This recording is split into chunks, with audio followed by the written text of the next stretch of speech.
నీ సమస్య పోయే స్థలం ఒకటి ఉంది, నీ రోగం పోయే స్థలం ఒకటి ఉంది, నీ ఆర్థిక సమస్యలు పోయే స్థలం ఒకటి ఉంది, నీ యొక్క విచారము, ఓటమి, డిప్రెషన్, యాంగ్జైటీ పోయే స్థలం ఒకటి ఉంది.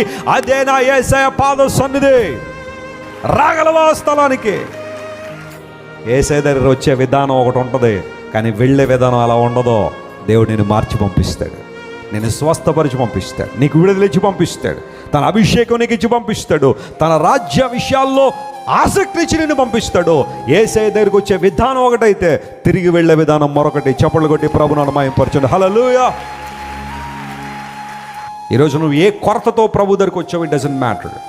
నీకున్న అవసరత ఏంటో, నీకున్న శ్రమ ఏంటో, నీకున్న కష్టం ఏంటో, నీకున్న బాధ ఏంటో, నిన్ను ఓటములో నడిపిస్తున్న అంశం ఏంటో, ప్రభు దగ్గరికి వచ్చేంత వరకు సమస్యలుగానే కనబడతాయి. కానీ నా యేసయ్య నోటి నుండి వచ్చే ఒక్క మాట, ఈ భూమి ఆకాశంలో సృజించి వాటిని కదలమని ఆజ్ఞాపించిన దేవుని మాట, ఒక్క మాట చాలు మన జీవితంలో అద్భుతం జరగడానికి.